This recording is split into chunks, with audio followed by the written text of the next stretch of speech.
Segundo Crônicas, capítulo 32. Depois dessas coisas e dessa fidelidade, veio Senaqueribe, rei da Assíria, entrou em Judá, acampou-se contra as cidades fortificadas e intentou apoderar-se delas. Vendo, pois, Ezequias que Senaqueribe vinha e que estava resolvido a pelejar contra Jerusalém, resolveu, de acordo com os seus príncipes e os seus homens valentes, tapar as fontes das águas que havia fora da cidade, e eles o ajudaram. Assim muito povo se ajuntou, e taparam todas as fontes, como também o ribeiro que corria pelo meio da terra, dizendo: Por que viriam os reis da Síria e achariam tantas águas? Ele cobrou ânimo, restaurou todo o muro quebrado, e sobre ele ergueu torres. Levantou também outro muro por fora. Fortificou a Milo, na cidade de Davi, e fez armas e escudos em abundância. Pôs oficiais de guerra sobre o povo, reuniu-os na praça da porta da cidade, e lhes falou ao coração, dizendo: Sede fortes e corajosos, não temais, nem vos assusteis por causa do rei da Assíria, nem por causa de toda a multidão que está com ele, porque há conosco maior do que o que está com ele. Com ele está o braço de carne, mas conosco o Senhor nosso Deus, para nos ajudar e para guerrear nossas guerras. O povo cobrou ânimo com as palavras de Ezequias, rei de Judá. Depois disso, enquanto Senaqueribe, rei da Assíria, com todo o seu exército, sitiava Laquis, enviou os seus servos a Ezequias, rei de Judá, que estava em Jerusalém, dizendo: Assim diz Senaqueribe, rei da Assíria: Em que confiais vós para vos deixar de sitiar em Jerusalém? Acaso não vos incita Ezequias para morrerdes a fome e a sede, dizendo: O Senhor nosso Deus nos livrará das mãos do rei da Assíria? Não é Ezequias o mesmo que tirou os seus altos e os seus altares, e falou a Judá e a Jerusalém, dizendo: Diante de apenas um altar vos prostrareis, e sobre ele queimareis incenso? Não sabeis vós o que eu e meus pais fizemos a todos os povos das terras?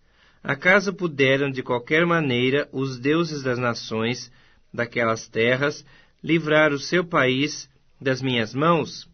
Qual é, de todos os deuses daquelas nações que meus pais destruíram, que pôde livrar o seu povo das minhas mãos, para que vosso Deus vos possa livrar das minhas mãos? Agora, pois, não vos engane Ezequias, nem vos incite assim, nem lhe deis crédito, porque nenhum Deus de nação alguma, nem de reino algum, pôde livrar o seu povo das minhas mãos, nem das mãos de meus pais. Quanto menos vos poderá livrar o vosso Deus das minhas mãos? Os seus servos falaram ainda mais contra o Senhor Deus e contra Ezequias, o seu servo.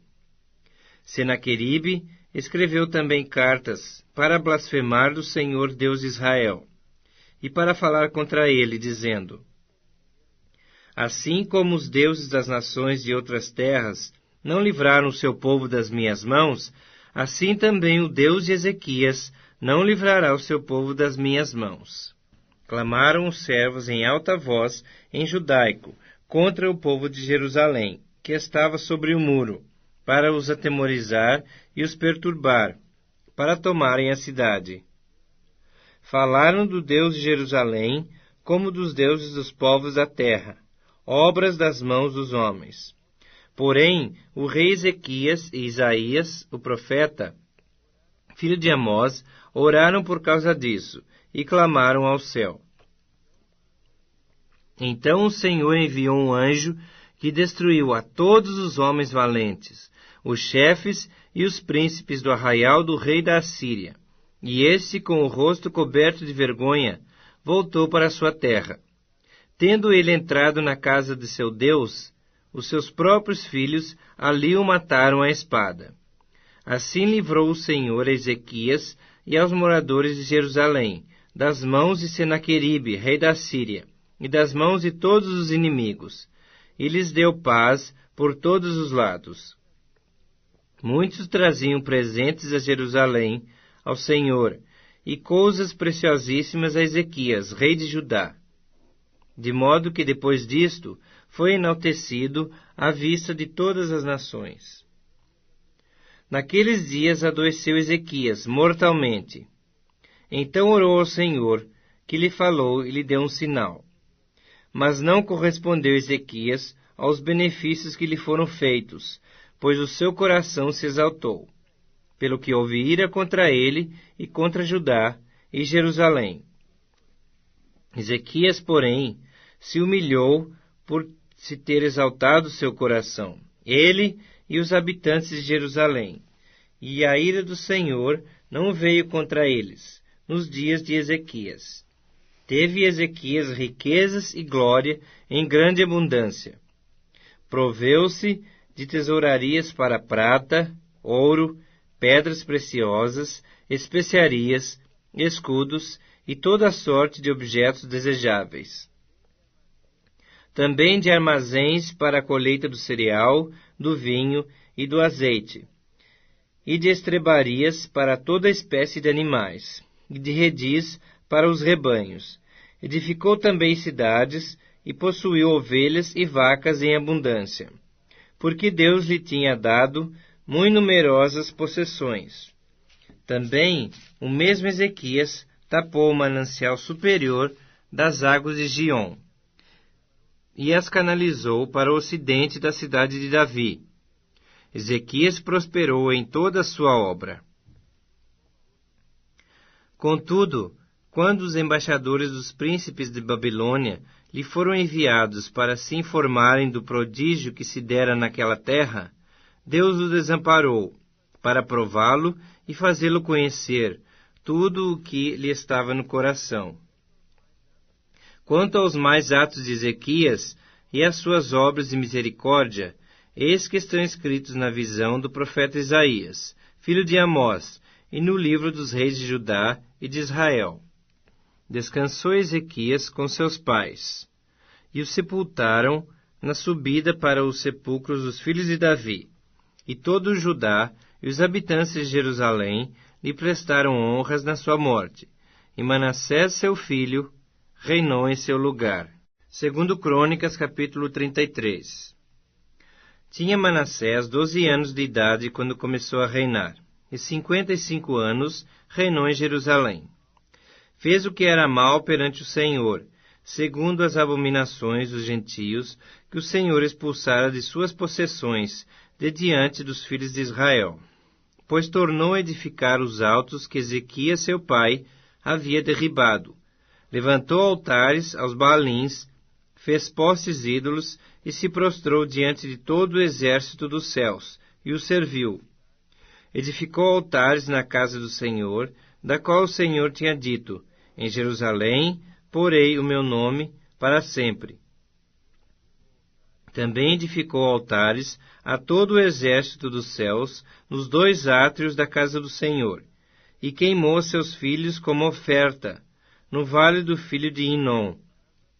Adivinhava pelas nuvens, era agoureiro, praticava feitiçaria, e tratava com necromantes e feiticeiros.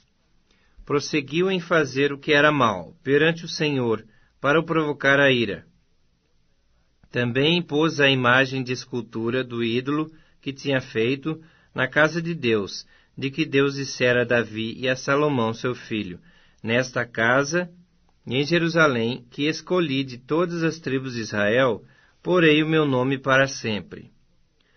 Nem removerei mais o pé de Israel da terra que destinei a seus pais, contanto que tenho cuidado de fazer tudo o que lhes tenho mandado, toda a lei, os estatutos e os juízos, dados por intermédio de Moisés. Manassés fez errar a Judá e os moradores de Jerusalém, de maneira que fizeram pior do que as nações que o Senhor tinha destruído de diante dos filhos de Israel. Falou o Senhor a Manassés e ao seu povo, porém não deram ouvidos, pelo que o Senhor trouxe sobre eles os príncipes do exército do rei da Assíria, os quais prenderam a Manassés com ganchos, amarraram-no com cadeias e o levaram à Babilônia. Ele, angustiado, suplicou deveras ao Senhor seu Deus, e muito se humilhou perante o Deus de seus pais. Fez-lhe oração, e Deus se tornou favorável para com ele, atendeu-lhe a súplica e fez voltar para Jerusalém, ao seu reino. Então reconheceu Manassés que o Senhor era Deus. Depois disto, edificou o muro de fora da cidade de Davi, ao ocidente de Giom, no vale, e à entrada da porta do peixe, abrangendo Ofel, e o levantou muito alto. Também pôs chefes militares em todas as cidades fortificadas de Judá. Tirou da casa do Senhor os deuses estranhos e o ídolo, como também todos os altares que edificara no monte da casa do Senhor e em Jerusalém, e os lançou fora da cidade. Restaurou o altar do Senhor, sacrificou sobre ele ofertas pacíficas e de ações de graça, e ordenou a Judá que servisse ao Senhor, Deus de Israel. Contudo, o povo ainda sacrificava nos altos, mas somente ao Senhor seu Deus. Quanto aos mais atos de Manassés e a sua oração ao seu Deus, e as palavras dos videntes que lhe falaram em nome do Senhor, Deus de Israel, eis que está na história dos reis de Israel. A sua oração e como Deus se tornou favorável para com ele, todo o seu pecado, a sua transgressão, e os lugares onde edificou altos e colocou postes ídolos e imagens de escultura, antes que se humilhasse, eis que tudo está na história escrito por Osai. Assim, Manassés descansou com seus pais, e foi sepultado na sua própria casa, e Amon, seu filho, reinou em seu lugar. Tinha Amon 22 anos de idade quando começou a reinar, e reinou 2 anos em Jerusalém. Fez o que era mal perante o Senhor, como fizera Manassés, seu pai. Porque Amon fez sacrifício a todas as imagens de escultura que Manassés, seu pai, tinha feito, e as serviu. Mas não se humilhou perante o Senhor, como Manassés, seu pai, se humilhara. Antes, Amon se tornou mais e mais culpável. Conspiraram contra ele os seus servos, e o mataram em sua casa. Porém o povo da terra feriu a todos que conspiraram contra o rei Amon, e constituiu a Josias seu filho, rei em seu lugar.